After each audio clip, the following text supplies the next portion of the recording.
Hello, my beautiful tarot people. It's Vanessa, your Deep Desert Oracle. How are you doing? I'm so happy to be here filming this particular video. It's gonna cut really close to home for me, so just word to the wise. Welcome to everyone who's new here. Come in, come in. Welcome back if you're returning. And just a little caveat on this video. I'm gonna be talking about grief and mourning and loss.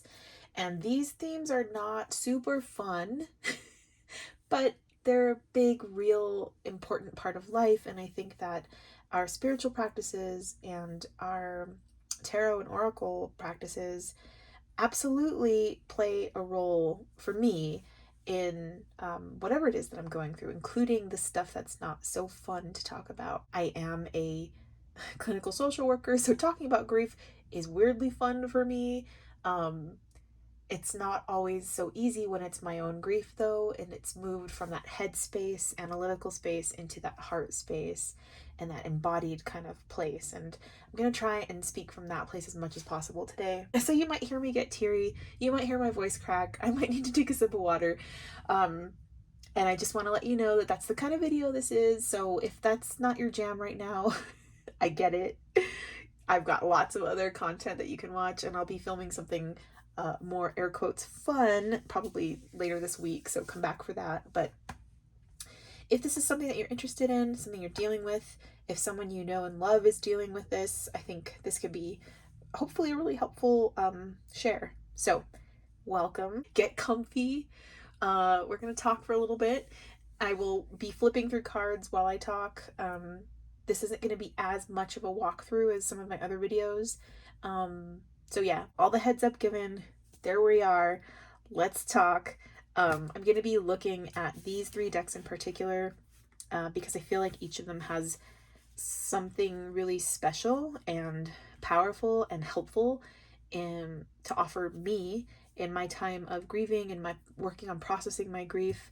Two of these decks are independent.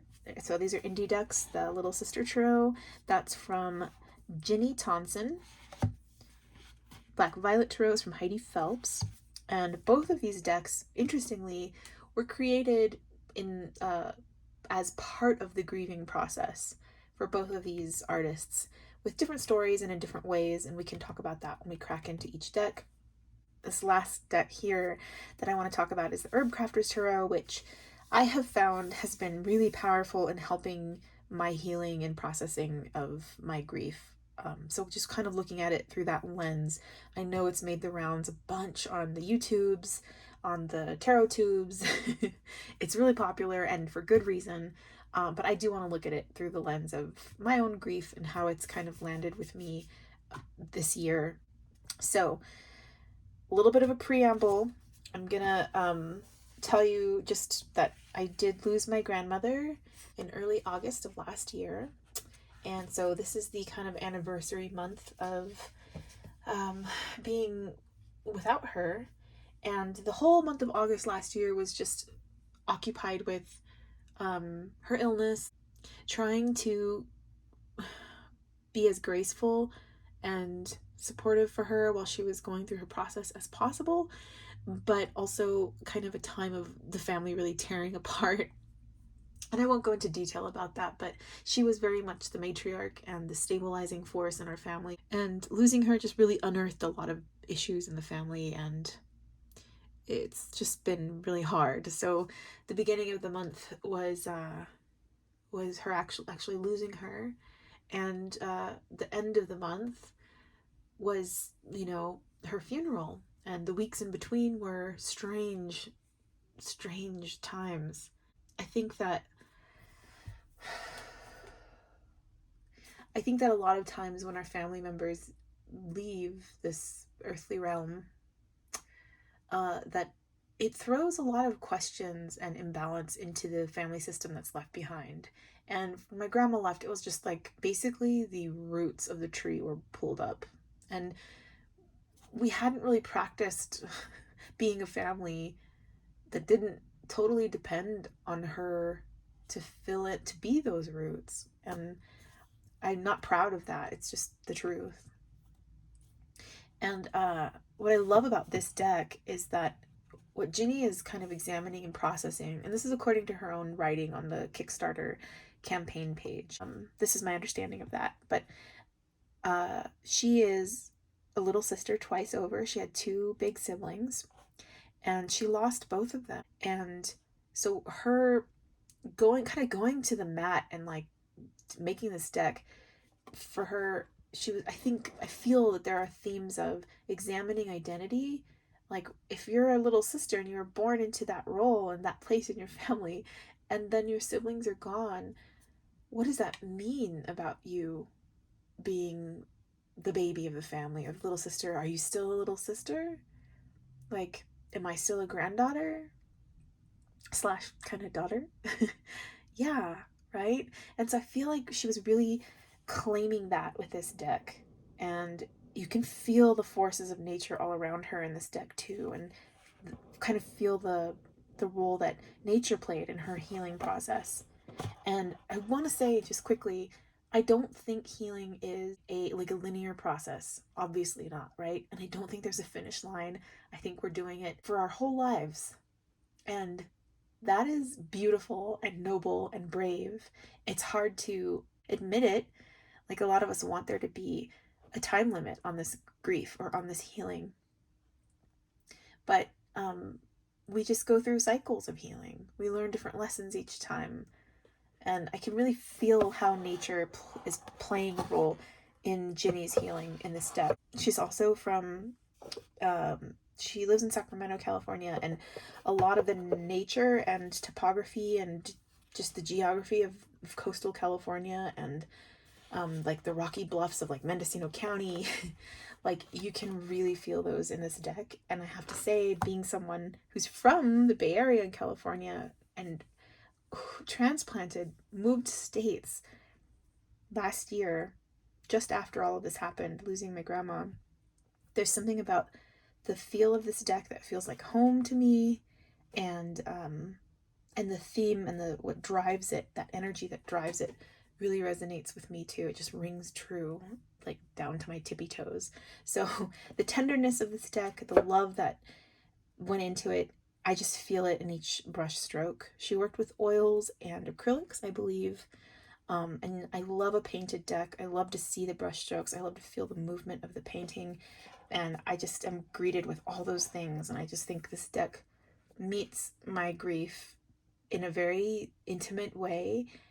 And this is her own story, but I find like it meets mine in a very like loving place of mutual respect and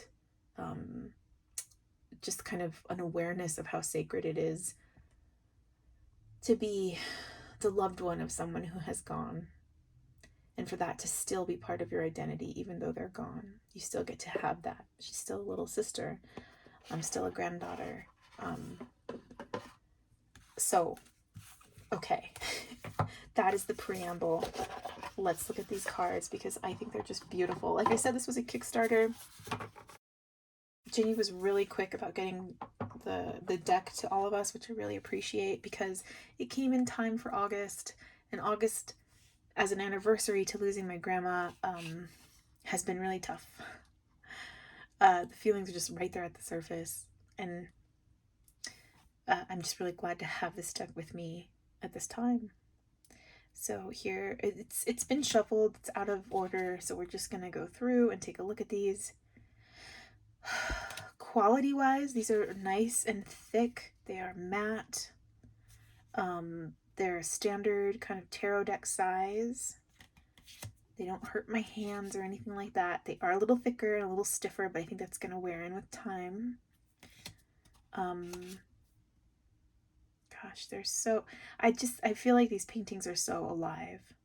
And you know what's interesting is that there's this paradox about grief. It's like getting that close, seeing somebody so close to you, just being there as they have left. It really actually, the flip side of that coin, of that loss, is just life. You can feel life so much more when you've seen death and when it's touched your family. Like, just the the kind of doldrums that we slip into. It's harder to stay asleep when you actually see what it is for someone to leave this life. Oh, this Magician card is so exquisite. She's just so awake and capable, and so much agency expressed there. And what I love about this is that it kind of shows and meets all the moments along the path of grief, because your life doesn't stop when you are dealing with a loss. It can certainly feel like it. Four of Cups. You can certainly want to just stop and rest and just check out, and that's part of it, but that's not the sum total of grieving. You can be happy and fulfilled and still grieving. It's like you're in relationship to this new dimension of understanding. Can I say too about this Hermit? I love that there's this implication that someone else is there with her in this really intimate, cozy place that she is.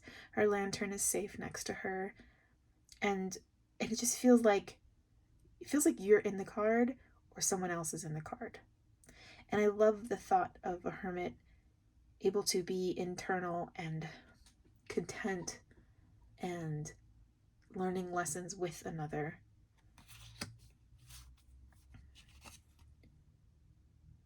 Five of Cups, very, very clear in its depiction of someone literally covering their own eyes to what's left, like turning a blind eye consciously and willfully. And I think that's a really cool kind of dimension of that card to explore. The Fool card, so much movement, so teeming with movement and potential in life. You can really feel it.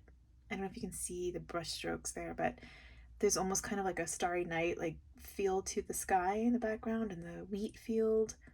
It's just so sweet and so tender, and that's the word that I kept using to describe this deck when I was trying to get everyone to back the Kickstarter. It's so tender. It's also so natural. It's so earthy. It's so grounded. Oh my god, the Six of Pentacles is so pretty, and it also makes me think of almost like a conveyor belt. A conveyor belt of blessings, which is funny. So I just love her eye. I love her eye for composition. I love the colors that she uses. I love the scale and dimension of her paintings. I think the one thing that if I could influence the process, is this color, this kind of burnt parchment, papyrus color border. Like, it's a slim border and that's fine, but on the title it does get even darker, and it kind of swallows up the title of the card. I'm not sure about the flower with the leaves little thing here, that little embellishment. I'm not sure it's really necessary. I think it's kind of small and you kind of wonder what it is. And I know people are so choosy right now with their fonts. I think that's like a big hill people are really wanting to battle on. This death card is exquisite. Oh, it gives me so much. Okay. Whew. Okay. Again, it's one of those cards that's kind of looking at you and bringing you into the card, which I really love. I just adore, I adore painted cards, especially when they're so lovingly rendered like this. And there's just so much empowerment in this deck. I mean, look at this Page of Swords. Like, unsure of exactly what's next, still finding her feet, but convicted. So much conviction and so much strength. And just the flowing hair against the blade like that. It's just so evocative and emotional and strong. The sun, those sun rays, just like that array of colors, that full spectrum of color. I love it. I really love it. And you do get a good amount of diversity in this deck as far as, like, you know, melanated skin tones, baby. You're getting some, and that's great. I'm really thrilled. People are mostly young in the deck. I don't think there's an older person featured. But this is the perspective of the little sister, right? The baby of the family. So we're seeing through her eyes. There's also mostly female presenting figures in this deck, so mostly women in the deck. And look at the Six of Swords. Look at the birds flying in the direction that the boat is going. It's so like a blessing, like augurs, like all signs point to yes, leave, go this direction. I love this. So Ginny does talk about her choice. It's a conscious choice to feature mostly women in the deck, and just wanting to show more types of women in more different types of roles and make the deck a space for that. And I'm all about it. I'm cool with it. I love this Hanged Man card. I think it's one of my favorite Hanged Man cards ever. Yeah.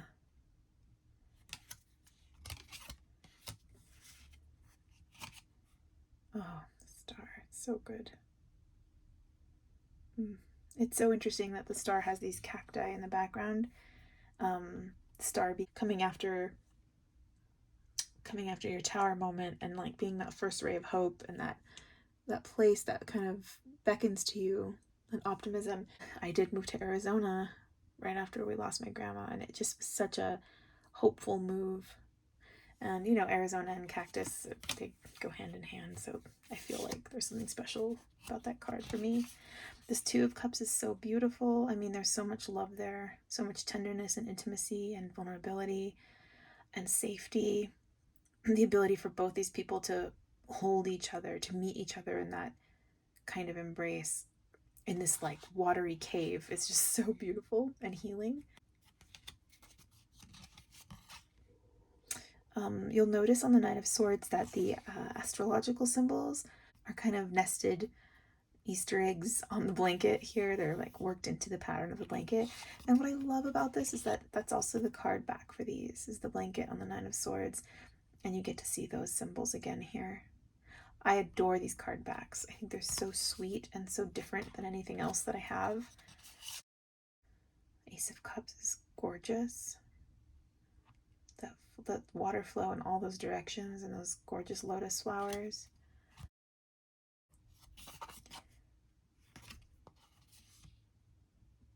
Oh, this Nine of Pentacles too. So you can really see that even in the most kind of classically, because this is Rider-Waite-Smith based. I should have said that in the beginning, sorry.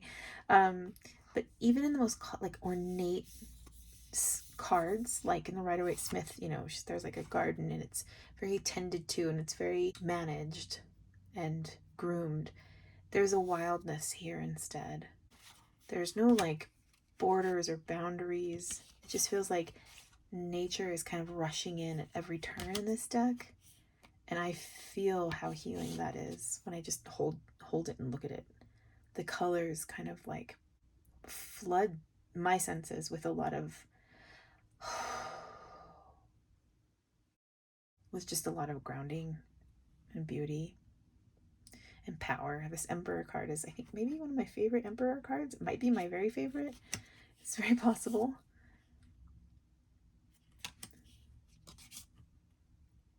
I love this Queen of Wands. Such a different feel from this Queen of Wands than I'm used to.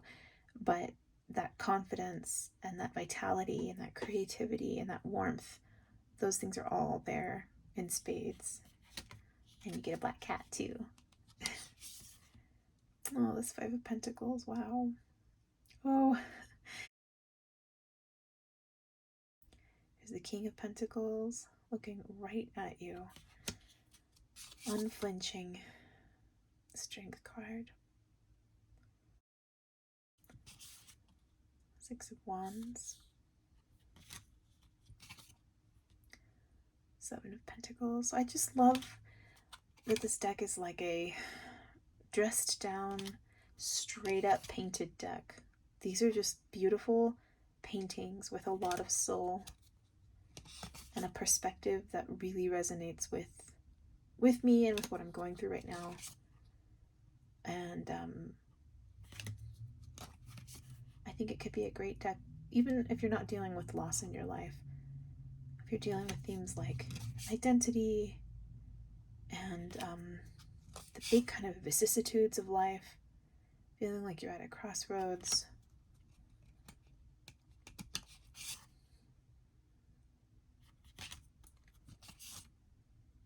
Wanting to feel more grounded, if you want like a more grounded deck, this is a great one. Yeah, just look at those brush strokes. They're so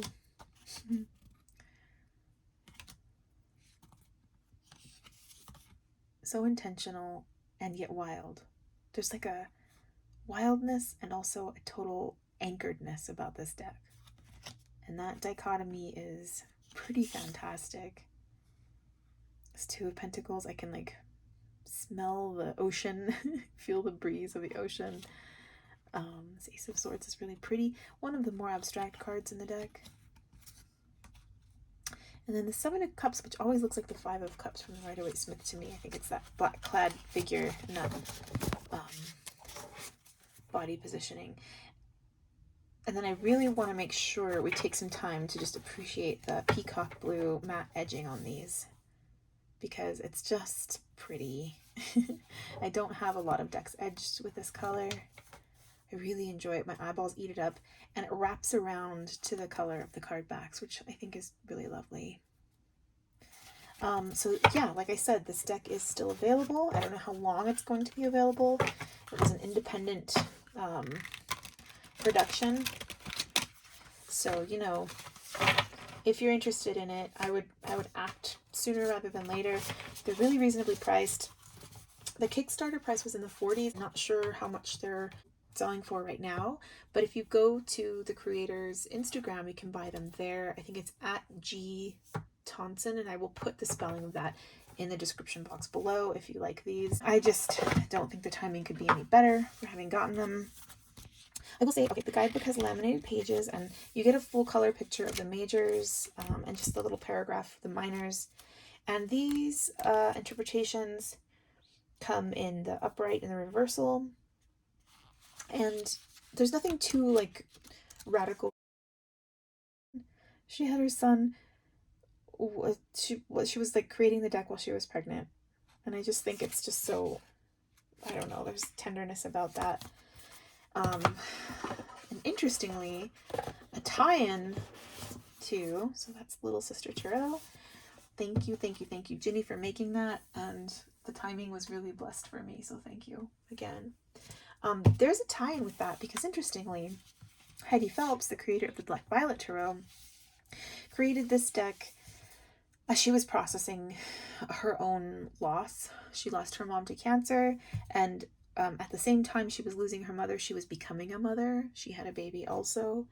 And that, to me, that kind of like pivotal place between life and death. I mean, she was literally on the border of loss, losing one life, like a defining like person in your life, the person you came from, while she was bringing a new life into the world. And I just, there's something about that just really, it gets me. And it's really beautiful. And I think the way that she chose to kind of examine that, doing a really like hard contrasting black and white deck to kind of show that line between, you know, life and death.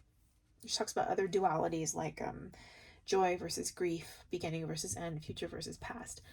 I love that this deck kind of walks the line between those two worlds, like with an eye on both sides of that, like that tightrope. I think she does it really well. And there's something too, so like something also very, very relatable for me about just this kind of maternal energy that the deck has. It's a very there's a maternal energy there, and there's that grief and loss, and yet celebration of life. And so this particular deck comes with a virtual booklet that you can find here. blackviolettarot.com/tarot-card-meanings. So that's something you could even look up. There's no like QR code necessary. So if you're interested in the deck, you can check that out. And I did get the copy that has the white backs. This was an oopsie mistake from the printers. The deluxe version of this deck is all black. So it's black embossed flowers against a flat matte black backing. So these are white and black. There were only a few of them printed like this. They were a little cheaper because of it, which was awesome. I also got a tuck box instead of the magnetic closure clamshell box that the deluxe edition got, but I think it was so worth it. I'm so glad I snagged these. Right now, she's not got any, she's not selling any, but she does do reissues. I was on her newsletter, and that's how I found out she had a few decks to sell. So if you like these, I really recommend getting on her newsletter so that you can get yourself a copy when you can. Here we have it, that perfect, like almost reversible image. Sometimes there's even an optical illusion that can happen with some of the cards. And you just get that same sense of that liminal space, that line between two places, like a cliff, like, or a mountaintop, right? Here she is. And you feel like the bluffs, you feel the wind blowing, you feel that there's movement, and you feel that there's ground in all of these cards. There's air and there's earth, always. And they're always in relationship to each other. Her line work is really, really like kind of exquisite. There's an exquisiteness about this deck. I love the Empress card. It's one of my favorite just cards in the deck. And I really am happy to see birch trees in this one because, I don't know, the lore about birch trees spans across a few different cultures. One common theme about them is their protective quality. I just love that sense of protection in this Empress card. And this reminds me of the ponderosa pine forests that I live near. That road traveling through, so beautiful. So fine, so delicate, but resilient. I think delicacy and resilience is another really fine line that this deck walks so well. Strength. You almost get this like shadow play, you know? It's like watching shadows on the wall. And it almost feels like they're moving sometimes, which I just love.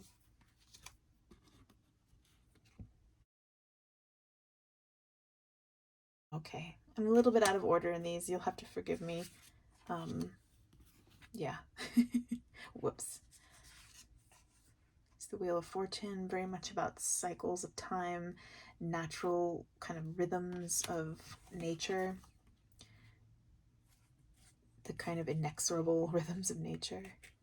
I love this Justice card. It's such a good example of how light and shadow are used.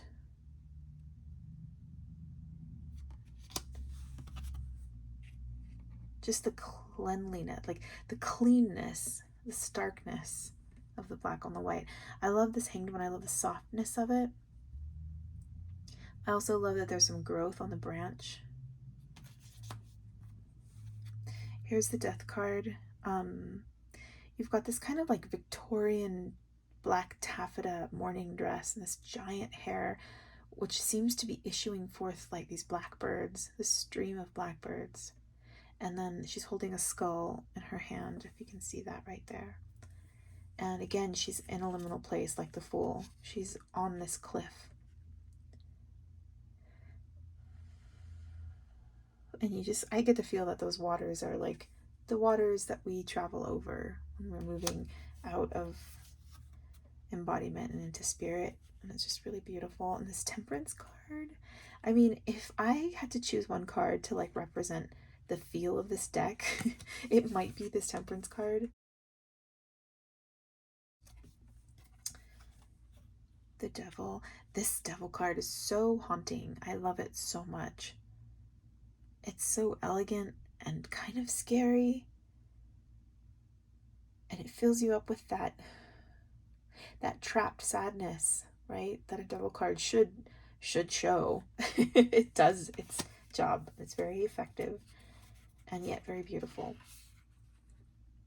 Here's the Tower. Really feel a sense of falling.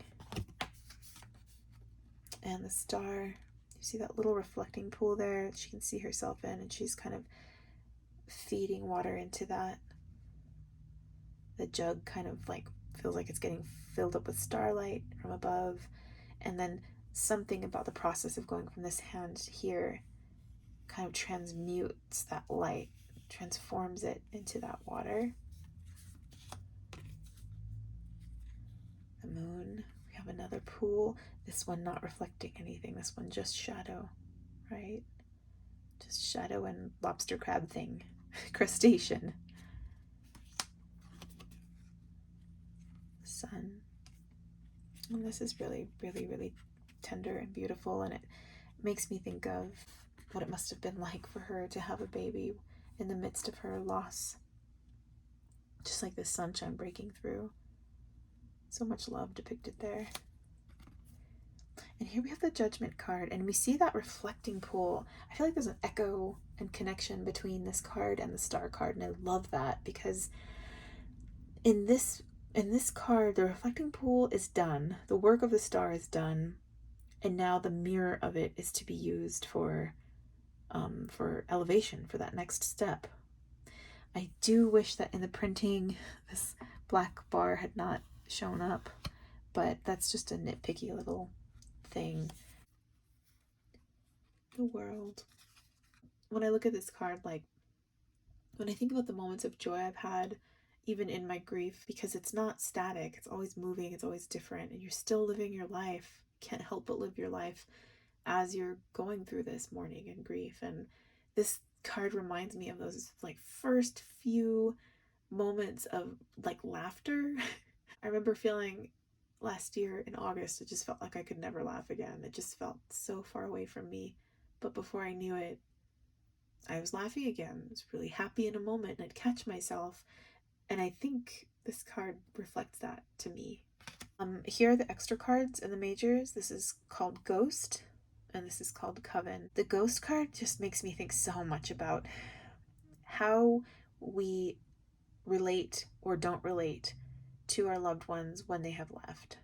How do we shy away from communicating with them, or still talking to them, or being open to their messages from beyond? I mean, whatever your belief system is, something remains, some kind of ability to honor and connect with a person who has left this life. And this card really makes me think about that. And I love this deck for having this card. Coven is also really beautiful and haunting, and it just like fills me up with a kind of delight. One thing that was really hard for me in this process with my family is that they don't share the same belief system I do, and in fact, they really judge it pretty harshly. So with this card, I get the opportunity to kind of put myself and the women of my family into the positions on this card and feel the power of coming together and being able to grieve together and also create together. So I get to kind of have a make-believe where I get to mourn her the way I want to with like my mom and my aunt. It also makes me think of like the power of that. Like what can come from that? What can be productive about that, right? It's the Ace of Swords. I always think she looks a little alien-like, and I kind of love it. Two of Swords. I love how giant those swords are compared to her, and yet she holds them with so much grace.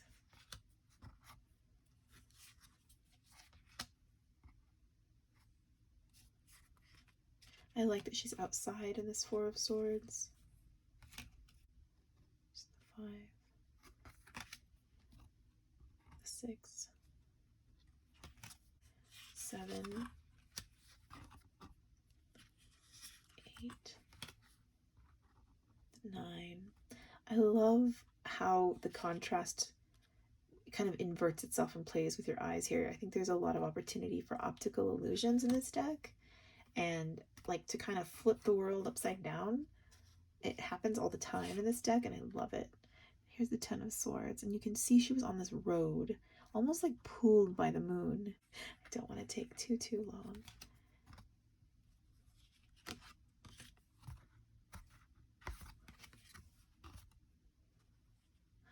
But I mean, that light of the moon kind of entrancement, like that tractor beam pull of the moon, to me speaks of how you don't really have a lot of choice when you're going through grieving. You can pretend you have a choice, but there's an instinctive, natural, kind of wild thing that happens when you're grieving. And at some point on that road, you have to, like, it has to change and turn into something else. And that's what I think of when I see that Ten of Swords. How the road of grief is forever, but your exit from it, or when it turns into something else for you, is very personal. And it happens somewhere along that road, and you're not in control of where that is, right? This Four of Pentacles is a really good example of that optical illusion, that inversion that happens, almost like a negative on a film. You know, those old film strips, the negatives you used to get with your pictures when you process them at the drugstore. If you're old and you used to do that. Hi. This reminds me of that too. And it looks to me like fangs are like a tooth, like the roots of a tooth. And there's something about that that's very suggestive to me that I really like to work with in this deck. Here's the 5. I did put these in order, and I put them in a way where I have to flip them, which, whoops, sorry about that. I love the relationships that these characters have with each other. Love this Eight of Pentacles. Her overalls and her little hammer. I don't know. So good. Oh, this Ten of Pentacles really makes me think of me and my mom and my grandma, and it just makes me, it like gets me. It really does. Whew. But my grandma really did help my mom when I was born. She was kind of like the one who raised me with my mom. Oh, this is so cool.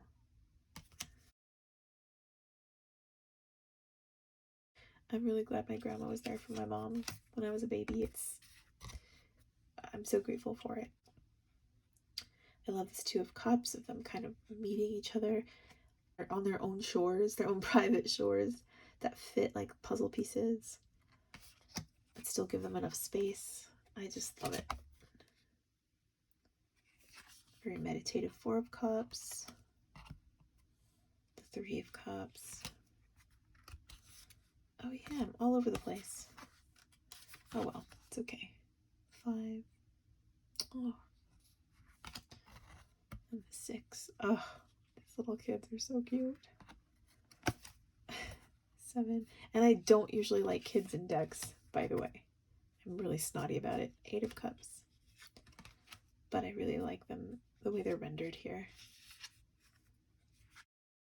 Oh, this is so good too. I used to do that. My aunt and my mom used to do that with me. And my aunt and her boyfriend used to do that. And I would swing and I loved it. Okay. Okay. I love it. I love this deck. And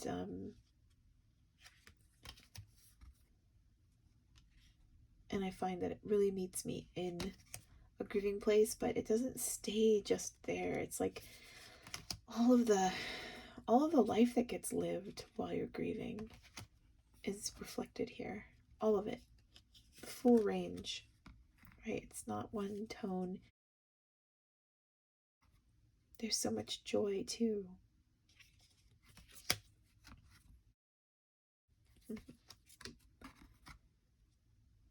Beautiful. I like the Seven of Wands. I like the way that she fights for herself. It's so open and unafraid, and so in touch with her higher spirit or divinity or whatever you want to call that. Eight of Wands feels a little bit like a toss away, but that's okay. Eight of Wands so often are that. It's crazy to me.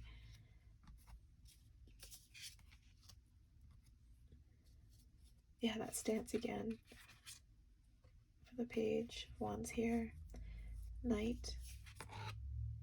I love that rearing up horse and that little salamander right there. queen. Oh, the lion and the kitten underneath the lion is just so good. I think she made so many great decisions, and I really like her write-ups for each of the card meetings. With this particular version of the deck, there is not a booklet. There's a virtual booklet, and you have to go to the website to find it. But what's cool about this is that anyone can do it, so you could go look that up and check it out and see what you think. These are currently out of stock from Heidi Phelps. You might be able to find them from someone selling them used. But if you sign up for her newsletter, she does let you know when she's got new decks out. I think she still plans on making more, so I'll put her website down in the description box.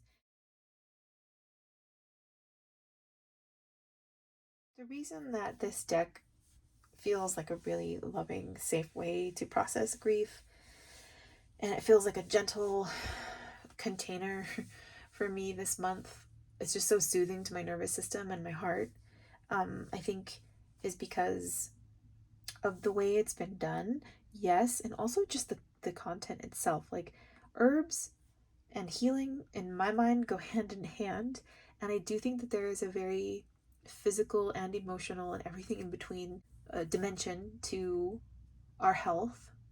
Herbs can absolutely help us with processing emotions, with physical health, and I think what I'm trying to say is that that line between the emotional body and the physical body is not a solid line. I think there's a very porous line there, and I think herbs are very sophisticated in their ability to address all those kind of different dimensions of our lived experience, emotional, mental, physical.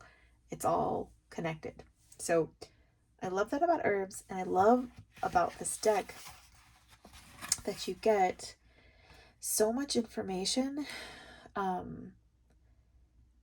and also, like, you get this crafting with the hermit.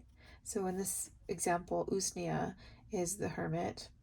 The kind of just this little plaque up here gives you a simple 3-line kind of directive. Withdraw into sacred solitude, gather treasures from the darkness, emerge with the light.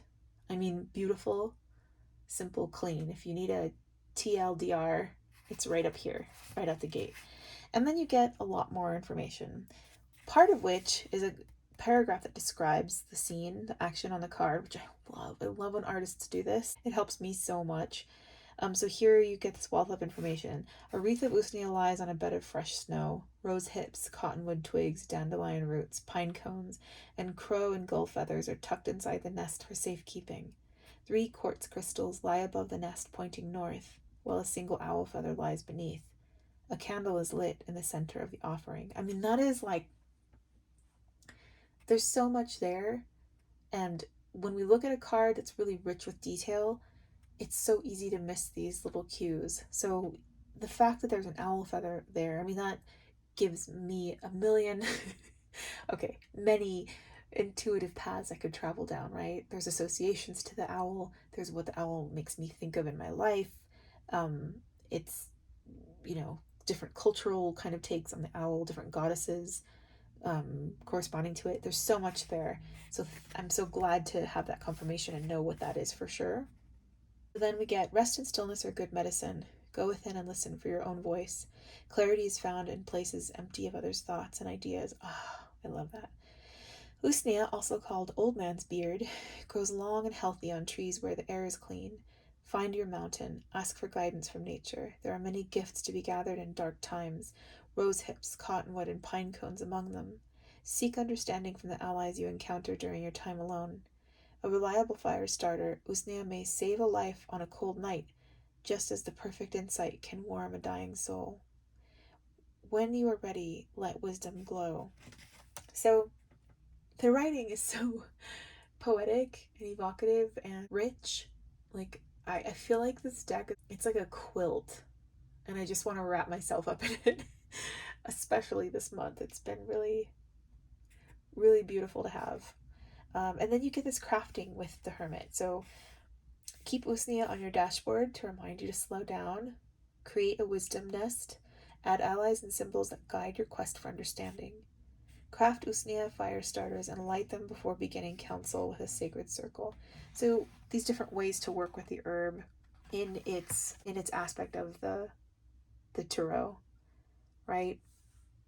So not just like this herb does this, not just a table of correspondences, but no, like how you can work with this herb in its aspect, in its hermit aspect.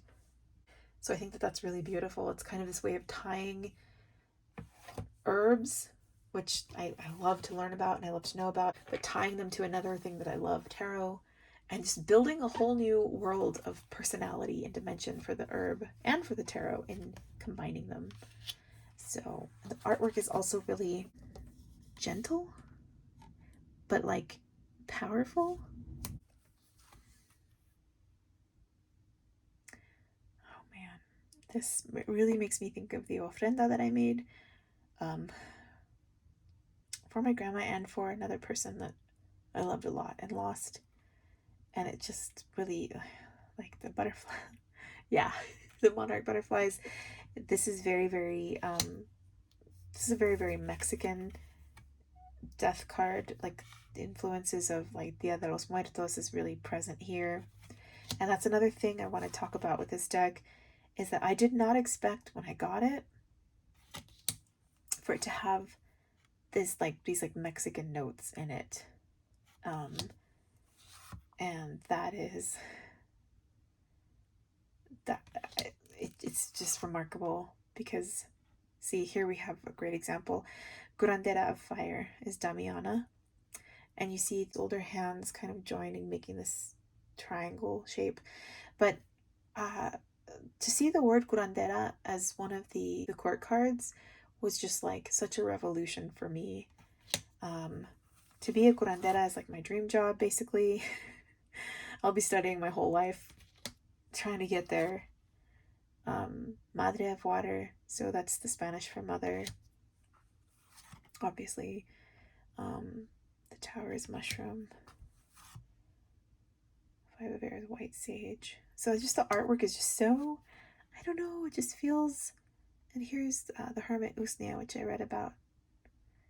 You have this kind of like sacred altar built on the snow, and it's just like tying magic and healing and herbalism and the land, just tying it all together. And it's just really great. It's just really well done. And another thing is when I saw hija of water, this means daughter in Spanish. That was like, I don't know, it was like an arrow to my heart, because my grandma, in her illness, she had dementia. That was part of what was going on with her. There's a lot of things going on, but the Alzheimer's set in, and one of the things that she would do is she would say, hija, hija, and she would just call us.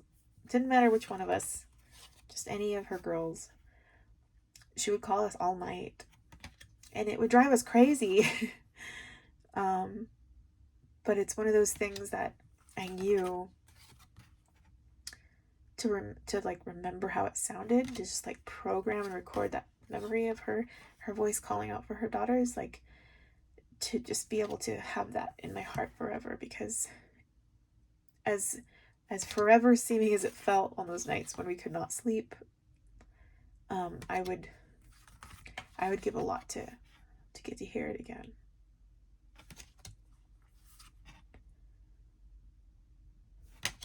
So that was another kind of very special thing. Hija Bear. That was another very special thing about this deck that just knocked me off my feet when I got it. I'm telling you guys, August's really gonna be a tough one for me, I think, for a while. And I think it's just gonna be her month for the rest of my life. And I'm working on making that like a joyous, happy thing, but I'm just, I'm still processing the sadness right now.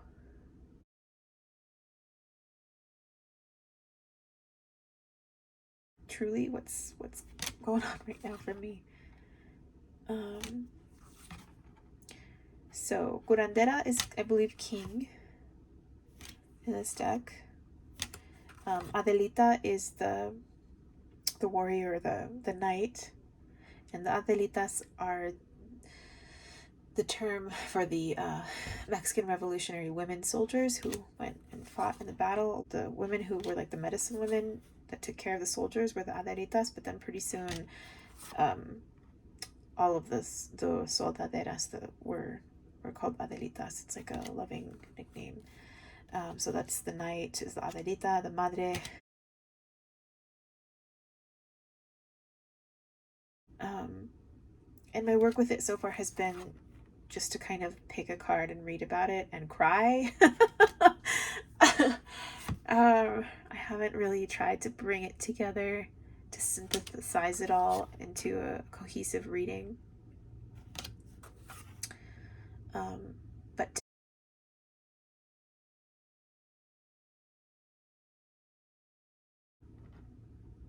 oh, that is just so, I don't know, man. Wow. Yeah. There's something too for me as a Mexican woman, seeing like brown hands and the word curandera on that card is just like, it's powerful. It's powerful. So I don't know what the background is on the creators of the deck or how they kind of learned this medicine, or how they relate to these terms. And all I know is that it's been a beautiful thing for me to get to have some Mexicanness, some curanderismo, some like Mexican woman shaman power in this deck, and the feel, like such a strong feel of abuelita to this deck. There's an abuela like in this deck, an energy of it that's really strong. It's got a lot going on, but that's one of the things, and I have to say it's been yeah. I told you I was gonna cry. I just wasn't sure what was gonna push me over, but yeah, seeing Iha, that'll do it. That'll do it every time. Okay, so these are the three kind of heavy hitters for me in my time this year of grieving, and this month, this anniversary of loss. They've all been really beautiful companions that meet me in my grief and hold it with such sacred and loving energy that I'm just very, very grateful for them. And I wanted to just give honorable mention to a few other decks that I think could be really helpful for folks, just depending on what you're going through, because not all grief is the same, and it's not all it's not always that someone died, right? Sometimes we break up and we're in mourning over the loss of the potential of that, and over the loss of the presence of that person who was so close to us. And one deck that I really think does a great job at kind of holding a mirror to the kinds of thoughts and feelings that can happen in, say, a breakup or even a friend breakup is this Tarot of the Sweet Twilight. It's like every card is a little shadow aspect of the original card meaning. And I'm just gonna, I think that this is a pretty popular deck. I think a lot of us have seen it or have it, so I'm not gonna spend too much time. I also covered it in my decks that make you go, So if you want to see a full walkthrough of my thoughts on each card, go ahead and check out decks that make you go, But this deck really, it really F's with your expectations completely. Every card is this little examination of what the card could mean, but what if it could also mean this? Like, it's almost like showing the underbelly of every card and the potential, the shadowy potential of all these different traditional card meanings. So it also is kind of like dripping and oozing and kind of otherworldly, very liminal, very kind of dream time feel. And I think sometimes, like, just diving into that world when you're heartbroken and being really honest with yourself about your part in that too. What was really there? Was it really everything I thought it was? What was I addicted to about this relationship, and why? What needs am I afraid to admit to myself that I have? I feel like this is a great deck for that. And definitely, if you get it, check out the little white book, because it's a great way to get to know these cards. It's kind of the only way. I mean, there's your intuition, of course, but there's just really cool offerings in here. Like, for example, Temperance stands gracefully in the arid landscape, forever balancing the need for hope and the desire for blessings. In her hands there is nothing lost.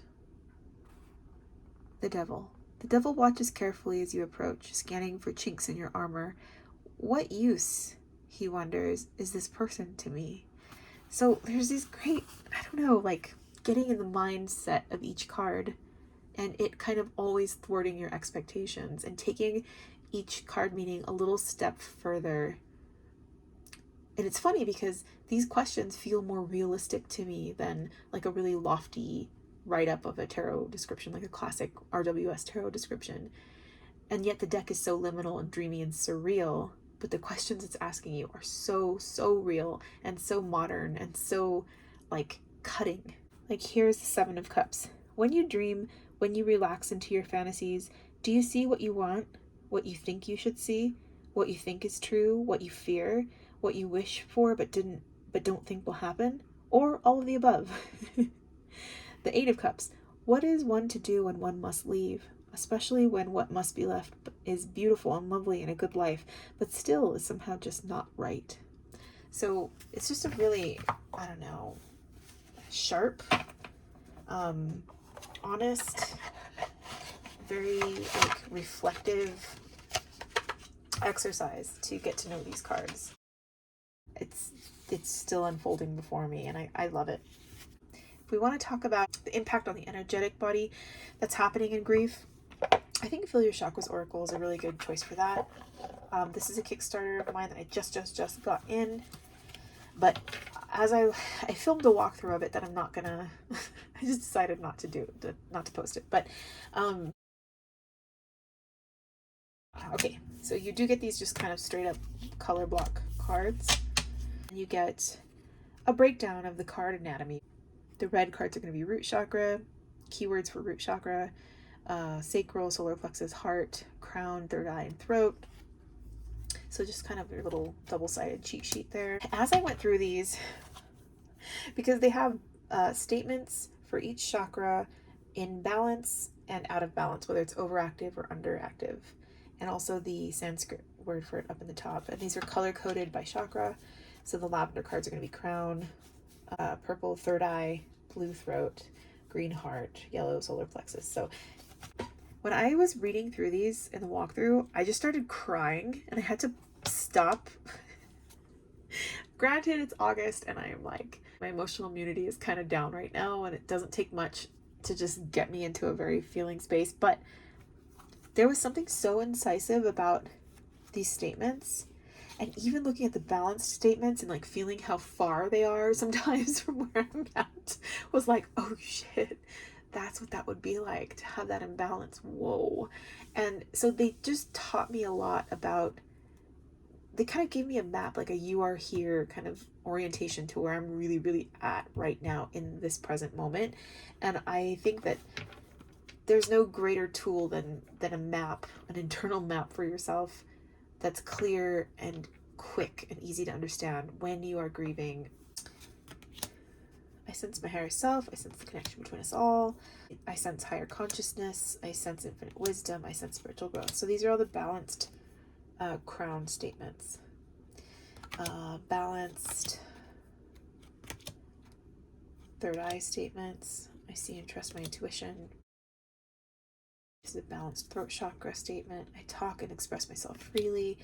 I talk and speak with confidence. I think this one made me choke up a little bit.